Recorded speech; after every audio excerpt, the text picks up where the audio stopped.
any kind of notification. If anything goes wrong, I'll need just any kind of notification to get that fixed. I want to talk about GraphQL on the server with Node.js. And my talk title, my talk abstract was like, I was supposed to target like beginners in GraphQL, like, hey, this is GraphQL. This is how to get started with GraphQL. Set up GraphQL with Node.js, Express.js in your server. And then so far, it, like all the talks we've been getting so far, all the sessions we've been getting so far, like these are like masters of GraphQL. Everybody's supposed to know GraphQL by now. I'm like, I should have given my talk first. I should have been the first person on this talk, not like after everyone has finished learning about advanced GraphQL, and then I'm right here saying, hey, here's what queries are. Hey, here's what mutations are. But just for the chance that there are a few people out there who don't know about like why do we even bother about GraphQL in the first place? Why are we using query? What are queries? What are mutations? You know, for few of you, if there's any, here I am. My name is Ebenezer, developer advocate at Jetbrains for web and JavaScript, and I primarily use the WebStorm IDE, which I'm going to be using in my talk today. And so, what's the point of this talk again? I wrote this down while I was looking at all the other talks, and mine is like so basic, and this is after all the other talks. So seriously, well, it's been GraphQL talks all day, but I'm going to pretend like it's the first talk, and let's just go. Now, why GraphQL? Well, GraphQL is fast. With GraphQL, it's faster, relatively faster than the regular REST architecture. No overfetching and underfetching. That means that we have the ability to tell a server exactly what we need, exactly what data we need. So I don't need to overfetch. I don't need to, if I want to get like just maybe a section of a JSON data, or just a little part of a whole library. I can get exactly that part, even if they are not connected, even if they're in several places. I can pick out each of them and then bring them as one to me, instead of getting the whole library, getting all the whole data set, and then I in my front end or in wherever I'm using it, I start filtering and I start trying to use the particular data I need. So that's overfetching. And on the fetching, I'm not fetching like I'm not, instead of getting everything that I need. Remember, I just talked about the possibility that the data can be in multiple places. So we start making different API requests to get this all this data and bring them together. We can just do that with GraphQL, so that we don't need to do multiple API requests. We can just get everything on that one request. Is integration with already existing REST APIs, which I'm going to show you right now in the demo that I have. It's easy to implement GraphQL. Easy to integrate GraphQL with other existing REST APIs. If you have a REST API that's already there and you want to start switching to GraphQL, that's fine. You don't need to rewrite the whole thing. You can just start adding GraphQL little by little and you start using it. GraphQL is also strongly typed, and we're going to see that in a bit. When you're defining a schema, types and everything, it's strongly typed, so you know exactly what you're typing, what you're putting into your code base when you're writing your code. You're not expecting to be making like mistakes from type, or you're writing names wrongly or any of all that stuff. So the IDE or the editor is going to help you there, because you've already declared your types for GraphQL. And automatic documentation, which we're going to see right now. Here I am trying to open up my demo application, and this localhost 3000 and hello world. So do I get, yeah, so this is my website right now. This is GraphQL setup. And I want to assume, like from the way all the sessions have been, so I want to assume that we know about Node.js, setting up Node.js. So I'm not going to bother setting up Node.js again, but this is a basic Express app with Node.js. And that's why right here we have a hello world. But how do we make this a GraphQL server? So you can see right now, this is just, we have just one GET request to the base URL slash, and then that gives us the hello world text. And then we have the setup for ports, and then Apple listen, find me on localhost 3000 right here. So what do we do next? And this is where I want to come over to my first of all, I'm gonna take you to, I have different branches. I'm also going to share a link to this repository at the end of the talk, so you can check it out yourself or run it and see what I'm talking about yourself. So I have different branches right here. I have the master branch. I have the setup with hello world Apollo, in case you get to the repository and you want to see what the setup is like. You want to see it for yourself. So there's the master branch contains everything, all the code written already. Then there's the hello world Apollo branch, which is just hello world with the Apollo GraphQL service, and then there's the GraphQL hello world, and then there's only Express setup. So right now we are using the GraphQL Express master branch. And I want to go over to the GraphQL, so that while I'm explaining, before I go back to the slides, you see what I'm talking about in practice. So this is localhost right now /GraphQL, and this is a GraphQL server. And now the good thing about using Apollo, there are different ways to set up GraphQL, which I'm going to talk about. But the good thing about using Apollo is that we get access to the Apollo Studio Explorer, which makes working with GraphQL really easy. So if you want to automatically redirect to Studio next time, you can check this box. If not, we go directly to Studio. And so we have the automatic documentation. That's what I wanted to demo for you before I move on. And so I'm just going to show you that quickly. So this is our GraphQL API right now. And for automatic documentation, or we can see right here the get all notes. This is the GraphQL query we have. This is the access. This is the GraphQL query access we have right now. So we have get all nodes, and then we should also have a mutation right here. So this is the mutation right here.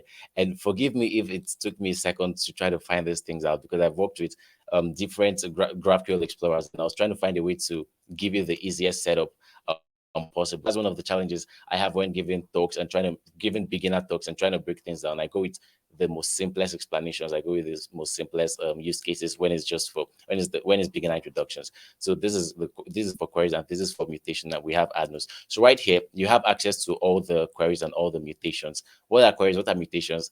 So don't worry, I'm going to explain that to you. So these are the GraphQL queries right here, and then we have get all nodes, and we just hit the plus button to add a get all nodes query, and that's done for us. So which makes working with GraphQL really easy with the Apollo Explorer. Normally, we need to start writing all these things ourselves, and these are GraphQL queries. But before you explain GraphQL queries, you've seen the documentation right here. So you don't need to start you're going to start asking your backend team if you're working with front end, or if you're working with other people, like, oh, where's the query you added? Where's the mutation you added? You just see all of them right here.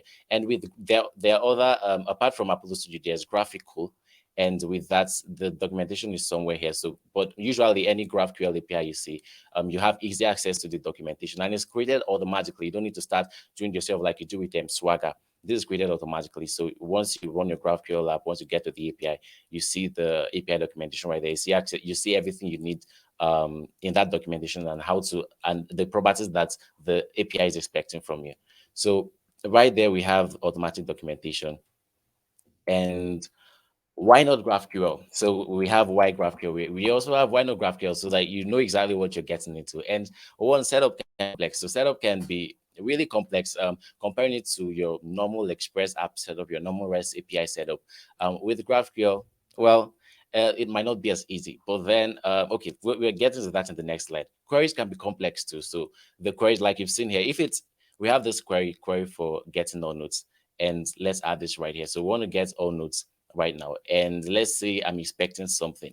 I'm expecting the body. I'm trying to tell my GraphQL API exactly what I need from this API. And wait, I have body before ID, but when I receive the JSON data, I want ID before body. So I can arrange that here. So I'm telling my GraphQL API exactly how I want my data, the exact structure of my data. So I have ID before body, and title. Wait, I want title before body. So I have title right here.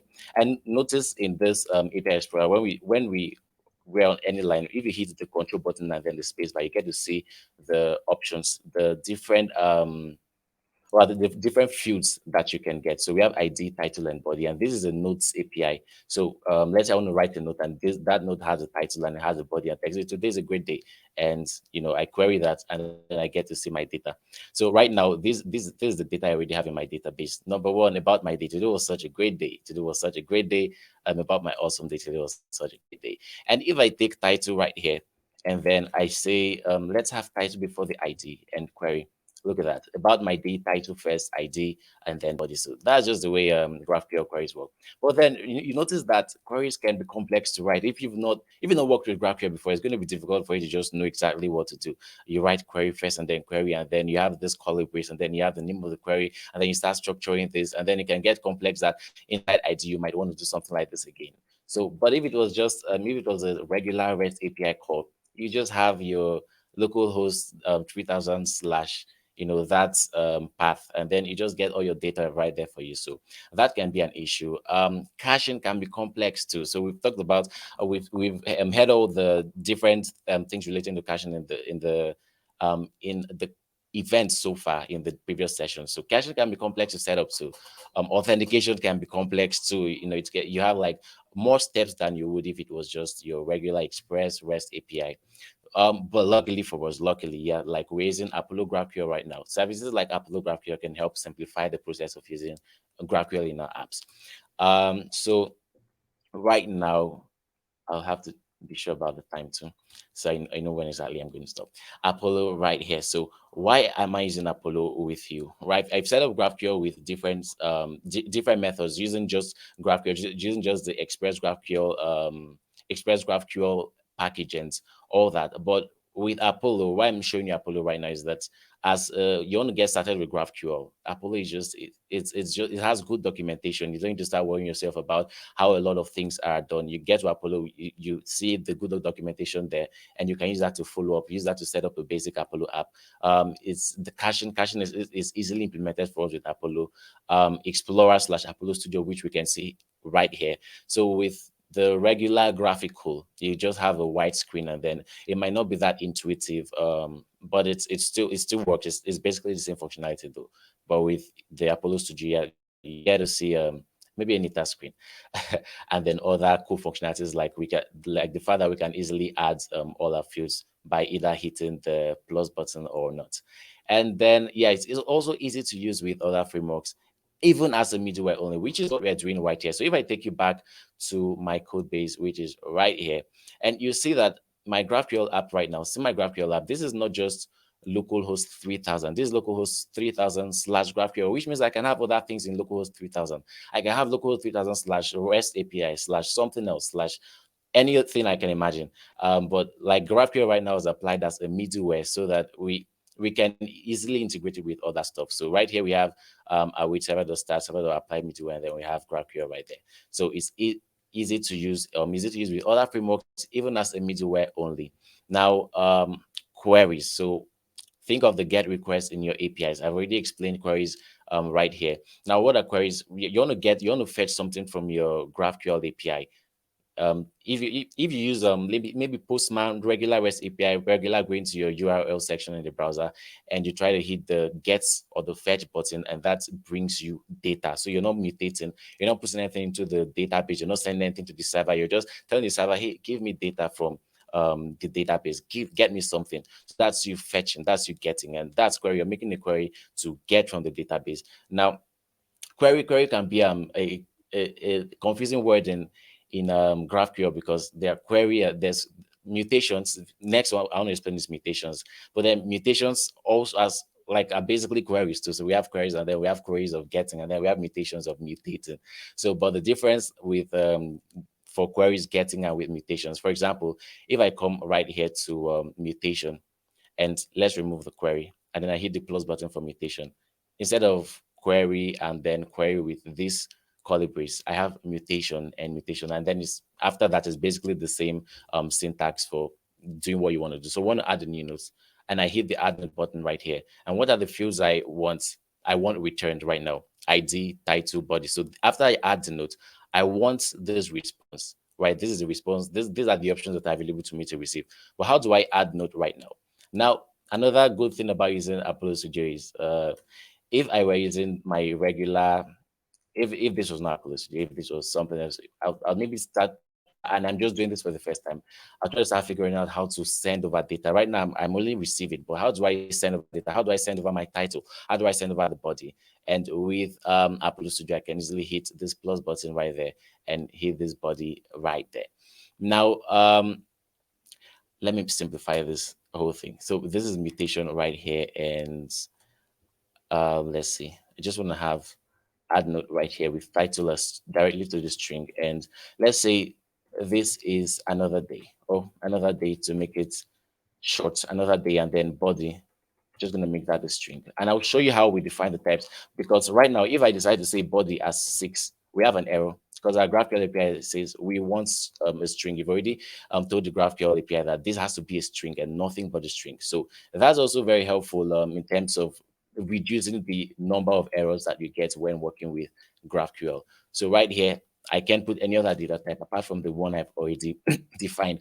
Unlike when you're working with REST APIs, you have to send the request first to the server before maybe if you did any error handling over there, you now send another request back. You now send them a response back to the client and say, hey, that's not the type we want. But right here, you get to see exactly the type you want. So another day, and then for body, just a regular day. So just a regular day right here. And you can also decide to break this down, and you have title right there, and then you have body. We don't need this comma, and we can go ahead and close this, and let's try to mutate this. So look at that. So we've successfully mutated, we've successfully posted, added a new node. So we've sent over data to a GraphQL API. And right here, I have title as another day, body as just a regular day. And what if I want to see the new data I just added in the get all request, in the get all node request? What I need to do is come over here, and let's remove the mutation I currently have, go back to queries, and get all nodes right here. I need the ID, I need the title, I need the body, and query right there. So number 6 right here, we have the new node we just created, just a regular day, title is another day. So that's it with GraphQL. Now, those are for queries. I've shown you queries. I've shown you mutations too. So they determine the structure of our received data. So that's the type right there. And then mutations, put, patch, post, delete requests in your REST API. So mutate, you want to put something in the database, you want to add, you want to modify the database. So that's mutate. With mutation, you're sending data, or you're sending instructions to the database to do something with what's already in there, or to add something new. So describe our GraphQL service. Oh, so what is schema right now? And so how GraphQL is able to know that we are expecting, like if I write query here, and okay, let me use this right now. So let's say I want a new query for get all nodes, but instead of get all nodes right here, I have get something else. See that we're already getting an error like, hey, this does not exist in the database. Before, normally, if it's a REST API, you have to send over the URL. You have to send the URL, send the request first of all, and then the server is going to tell you, wait, we couldn't find that URL. But right now, we are going to see everything right here in the Explorer that this is not available. Okay, what of query for do something else, something else right here, and then let's try to make this request and see what we get. So do something else, and we have the error cannot query field, do something else. So, but there's something that makes a GraphQL API, a GraphQL server to know that we're expecting exactly get all nodes. We're expecting ID from get all nodes. We're expecting title, body, and nothing else.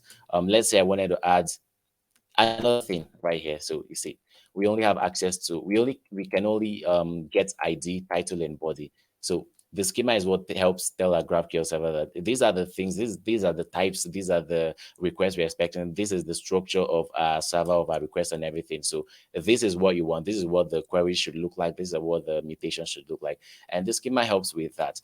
What do we have next? Oh, yeah. So I was going to show you the 15th. I was going to show you the demo right now. So let me go over to the GraphQL Hello World setup, and I'm going to show you with graphical. So this is GraphQL Hello World right here, and I want to check out. And oh, see, I've modified my database, and WebStorm is telling me that, hey, you've already modified your is an SQLite database I'm using right here. So you modify your database. Do you want to check out? Do you want to do smart checkout? And what I'm just going to do is revert this back to how it was before.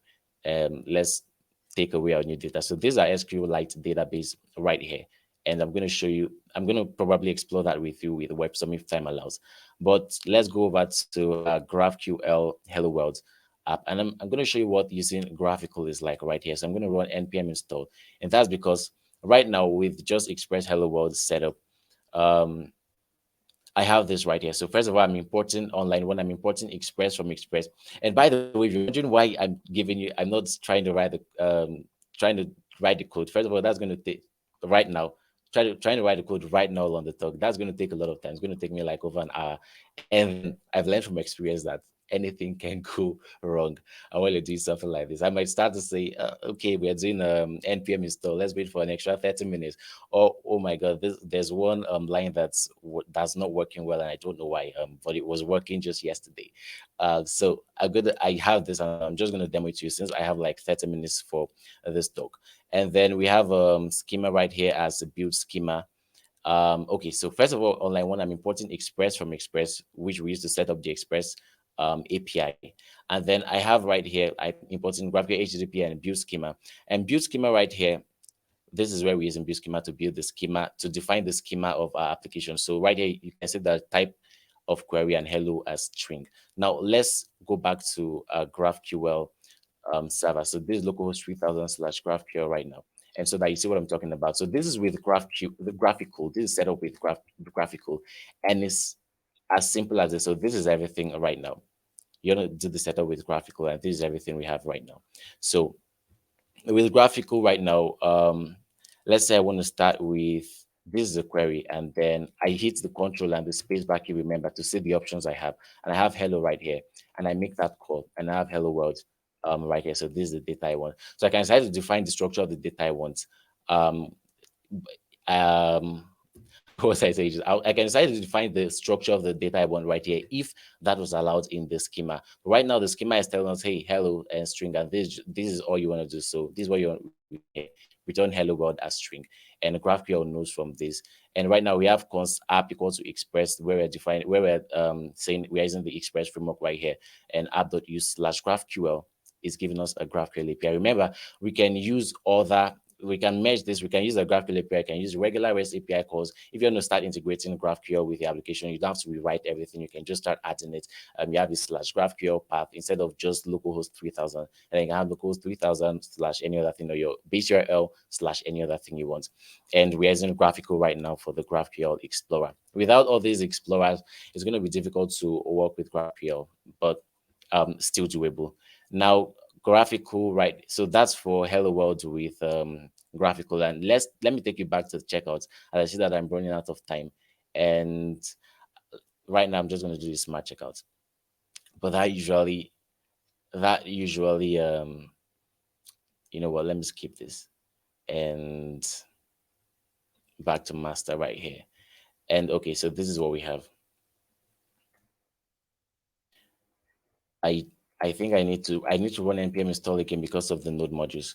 So right now we are back to localhost 3000 slash GraphQL for the GraphQL API Explorer.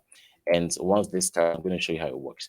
But I just wanted to explain the schema for you and what the differences are.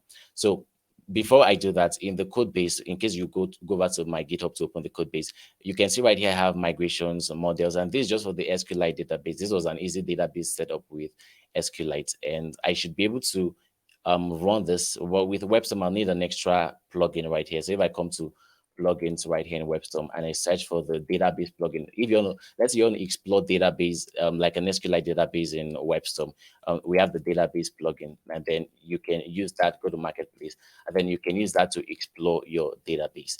But we don't need to do that right now. And so that's for migrations models for database. So don't allow all this to bother you. This is just to set up a simple SQLite database for you and for your application. What we need right now is app.mjs. And why is this named app.mjs? With Node.js, we have the common modules. We have the ECMAScript module where we're able to use imports. If this was just .js or .cjs, we'll have to use const Apollo server equal to require Apollo server, but to be able to use these modules, MGS. And then you can also define that. So Node.js now supports this. Normally, before now, setting up like normal Express apps or GraphQL servers like this, we have to start using build tools like Babel, which is still important depending on the use case. Babel for build tool, or trying to build it. You write your normal JavaScript and then you try to build it back, Webpack or any of all the other build tools. But Node.js supports the import statements right now, which it did not do before now. So we can also have this type. Let's say we don't use MGS, we can have type right here and then as module. But that aside, back to app.mjs, you're confused about the wise name.mjs instead of .js. If we decide to define the type here, then it's going to take that default type as that common JS module or ECMAScript module. But if we don't do that, the default .js goes for the common JS, which is CJS, and then if we use .mjs, we have ECMAScript module, which we're able to use import with. And then this is where we are defining a schema on line 7 to line 20 right here. This is where we are saying, hey, GraphQL, you need these fields right here, and you need mutation right here. Now we can easily do this. If I convert to the app, I should have this right here. Hello world Apollo right here. If I come over to the Apollo setup, there's a simple Apollo setup, which is this. So you're going to see that there's a difference between when we're just doing this setup like this one line code, then we don't expect to add more and more queries, more and more mutation. And this is just a hello world setup. But type right here, which we are still using to define the types. And then we have the resolver, which we are using to tell GraphQL that, hey, this is what you're going to do with the data you're getting. This is what you're going to do with the request that the user is making. So this is like a function that does something. And then, hey, hello world, that's just straight up hello world right here. But then if I want to start writing my mutations in different files, if I want to start writing queries in different files, I'll need a more complex setup, a setup that's going to allow me to be more flexible. And that's why when we come back here to the master branch, you see that I have a mutation. So if I come over to schema right here, you see that I have a mutations.mjs file, queries.mjs file. And if I come to my queries.mjs file, I have my nodes queries right here. So this is in case you want to add other queries. You have get all nodes, you have do something else, or get something else. You have all your other queries right here. Instead of trying to add all of them, write all of them down in this app.js GraphQL setup, you can easily break them down and then bring them over here. And you export your node queries. You have your mutations right here. Export your node mutation. So this is where we have a mutation right now. Add nodes, and then this is the resolver function. So this function now takes your argument. So this parent, this argument. So 1 second. I think I've run out of time. I want to go check out. I want to check the. Sorry, 1 second. Just to be sure. Let me check the. No, I don't think I've run out of time. Please let me know. Just let me know if I've run out of time. I've opened up the window right now and I can see. Okay, 2 minutes more. All right. So this is node mutation right here for adding our nodes, and then we have type as node type arguments right here. And now here, these are resolved. This is where we are doing this is where we're resolving, or this is where we are doing action with whatever data we're getting. So we're getting from arguments. Remember, we are sending arguments. If we come back here and I want to query my server right here, where I'm sending the argument of the title of the body. Initially I had tags, but right now I don't. I decided not to add them because I had to start using array types, and that was not working with my SQLite database. But I'd love to show you that. And then 14 const new notes. Okay, right here. So I have the arguments, and then I have title, I have body, and then right now I'm doing something with that data I'm getting from the user. db.node.create, and then we're creating our new nodes. And then if I come back here to queries, this is where I have my queries. I remember .mjs because we're using the import statement. And then type get all nodes right here and resolve. What do we want to do? We want to find all nodes and then return that to the user. So whatever we return from this function, that's what our user is going to get. That's what our user is going to be able to get on the client, because they still have the option to define what exactly they want out of all the things we're returning. And that's it. That is for my GraphQL setup. I have queries, I have mutation, I have the types. I said I'll show you the types. So for the types right here, we have the node type. And this is where I define the type, so that if you go over to the GraphQL Explorer, you want to start using a different type for ID, you're going to get that error message, so you don't go run into different problems. So type here has GraphQL string, type here has GraphQL string, and for body type as GraphQL string. We can import other types right here. So we have GraphQL list, excuse me, we have GraphQL boolean and other GraphQL types, which we can import right here. And then the object type, which we're using for everything. So ID, title, body, excuse me. And then that is for types. So mutations, queries, types. And back to our app.mjs file, we have the schema right here, which we've defined with everything that we want a GraphQL API to be able to do, everything that GraphQL API expects. And then we are applying this as a middleware. So server.apply middleware. And this is all possible with the Apollo Server Express package. I'm going to leave a link to the code base so you see that for yourself. And then app.listen, console.log port. So, and that's it. I've been able to explain GraphQL, why GraphQL, mutations, queries, schemas, and all that. And this is the link to the code base right now, github.com/ebenezer/GraphQL Express. So you can go check that out right now. And then if you have any questions, please feel free to reach out to me. I hope I did well. I wish this was the first talk, and not the talk after all the complex GraphQL talks. But that's it. That's it. I didn't know beforehand. And see you next time. Awesome, Ebenezer. Thank you so much for that. That, like you said, that would have been a great intro to the event today. And wow, like you're really brave to like show code and do a live demo. But what I really liked about it was like how simple that was. Like the code, all the code snippets that you showed like fit on one screen with a huge amount of zoom. So I think for me, that was like a big takeaway of like actually how simple it is. I personally have a question for you, but you know, we're not gonna have time to ask the questions. We're really out of time, and I want to keep on schedule for the next speakers. But the question that I get a lot that I'm hoping you can help us answer is, why would you recommend GraphQL? Would you answer that in the comments for everybody so we can just get your take on why you'd recommend GraphQL? And I know for me personally, it's like, how do I sell that to management and get other people excited about GraphQL? So Ebenezer, we're gonna have to drop there. Thank you so much, and I hope to see you soon. Bye. So right now we're going to take a 10-minute break to do what we call a networking session. So it's kind of like a speed dating, and we'll be back at about 35 past the hour.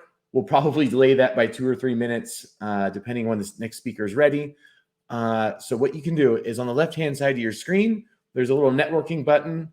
You can head over there, and we'll get you connected. I think you have to click a couple things to get it set up, to share your camera, share your mic, accept the settings, and then you can hop into a little breakout room, a little speed dating thing to do some networking.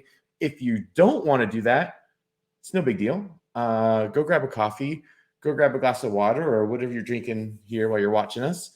And we'll be back, like I said, 35, 36, 38, 35 past the hour is the schedule, but we'll probably be 2 or 3 minutes behind, depending on when I get that next speaker ready.